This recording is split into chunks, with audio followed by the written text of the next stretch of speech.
Hi everyone, welcome back to Story Time with me, Jen. Today, I have another really nice story that I want you to read. It's where when Josh Delacruz read this book during the pandemic on his Instagram story. He read this story, Miss Rumpus, and I was like, and I'm very happy to have a copy of this myself. So without further ado, let's get this show on the road. It's Miss Rumpus story and pictures by Barbara Cooney, winner of the American Book Award. So let's get the story started. To Saint Nicholas, patron saint of children, sailors, and maidens. See, look, right there. Okay. The lupine lady lives in a small house overlooking the sea. In between the rocks around her house grow blue and purple and rose-colored flowers. The lupine lady is little and old, but she hasn't always been that way. I know. She is my great aunt, as she told me. Once upon a time, she was a little girl named Alice who lived in the city by the sea.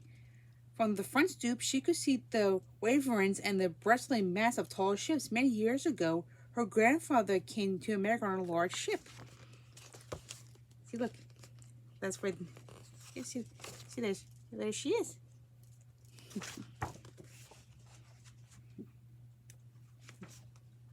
Now, he worked in the shop at the bottom of the house, making figureheads for prows of ships and carving Indians out of wood to put in front of cigar stores. For Alice's grandfather was an artist. He painted pictures, too, of sailing ships and places around the sea. When he was very busy, Alice helped him to put in the skies. See, as you can see, there she is helping her grandfather. See, that's him right there. Yep. In the evening, Alice sat on her grandfather's knee and listened to his stories of faraway places.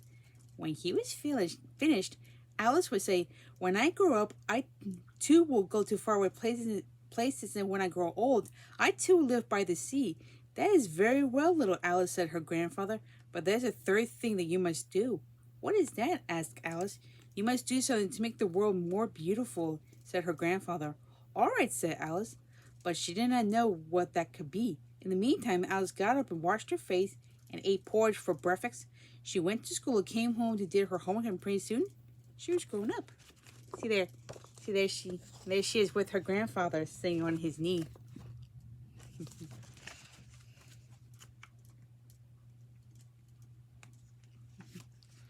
Then my great aunt Alice set out to do the three things that she had told her grandfather that she was going to do. She left the home and went to live in another city far from the sea and the salt air. Then she worked in a library, dusting books and keeping them from getting mixed up and helping people find the ones they wanted. Some of the books told her about faraway places. People called her Miss Rumpus now. Yes, see, that's the library. See, there she is, all grown up.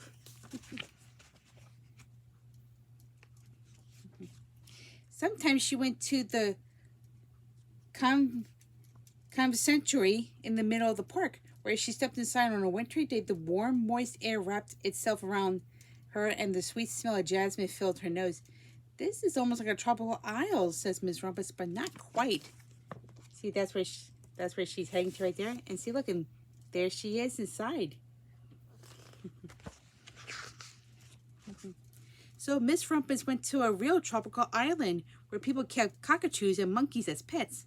She went on long beach walks picking up beautiful shells. One day she met the Babara, king of a fishing village. "You must be tired," he said. "Come into my house and rest."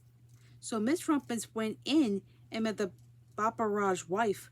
The Babaraj fetched a green coconut and cut a slice off the top so that Miss Rumpus could drink the coconut water inside. Before she left, the Babaraj gave her a beautiful mother of pearl shell which he had painted on a bird of paradise, and the words, "You will always remain in my heart. You always remain in mine too," said Miss Rumpus. See, that's the place right there, and see, look. My great aunt Miss Alice Rumpus climbed tall mountains where where the snow never melted. She went through jungles across deserts. She saw lions playing and kangaroos jumping and everywhere she made friends she would never forget. Finally, she came to the land of Lucta's eaters, and there, getting off a camel, she hurt her back.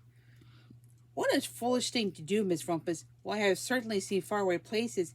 Maybe it's time to find a place by the sea. And she did. Yep.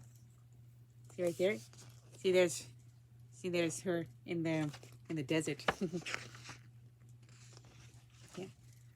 From the porch of her new house, Miss Rumpus watched the sun come up. She watched across the heavens and sparkle on the water, and she saw it set glory in the evening. She started a little garden among the rocks that surrounded her house, and she planted a few flower seeds in the stony ground. Miss Rumpus was almost perfectly happy.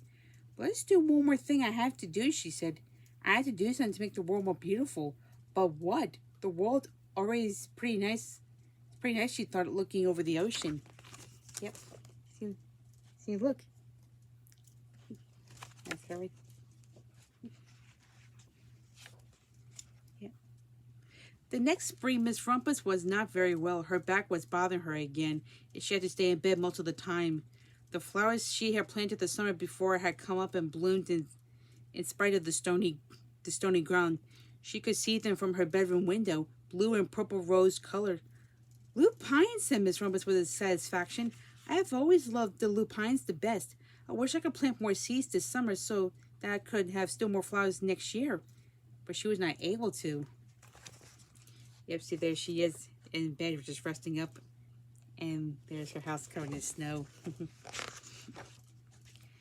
After a hard winter, spring came. Miss Rumpus was feeling much better. Now she could take walks again. One afternoon, she started to go up and over the hill where she had not been in a long time. I don't believe my eyes, she cried.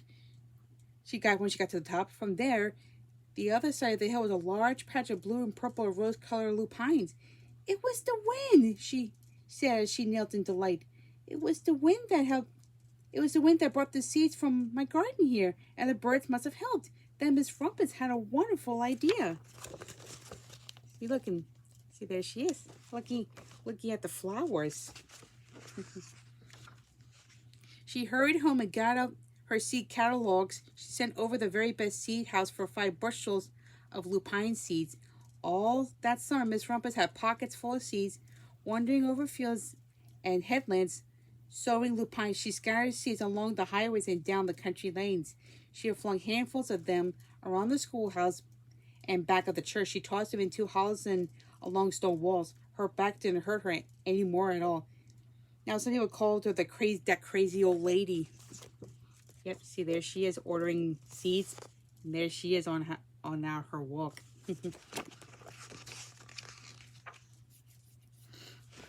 The next spring, there were lupines everywhere. Fields and hillsides were covered with blue and purple rose-colored flowers. They bloomed along the highways and down the lanes. Bright patches lay around the schoolhouse and the back of the church. Down in the hollows along the stone walls grew the beautiful flowers. Miss Rumpus had done her third, the most difficult thing of all. Yeah, and see, look, there's all the flowers. Everyone must be very happy. My great Aunt Alice, Miss Rumpus, is very old now. Her hair is very white. Every year there are more and more lupines. Now they call her the Lupine Lady. Sometimes my friends stand with me outside her gate, curious to see the old lady who planted the field of lupines. When she rises and they come slowly, they think she is the oldest woman in the world. Often tell us the stories of faraway places. When I grow up, I tell her, I too will go to faraway places and then come home to live by the sea. That is very well, little Alice, said my aunt. But there's a third thing that you must do. What is that? I asked. You must do something to make the world more beautiful. All right, I said. Yep, see there she is, right there. But I don't know what that could be. Yeah, see, everyone's grabbing all the flowers to plant them. Yep. Yeah, I highly recommend getting this story. Since y'all still cruise for that, so I highly recommend getting this story. So be on the lookout for more story time videos from me soon. So, good night, everyone.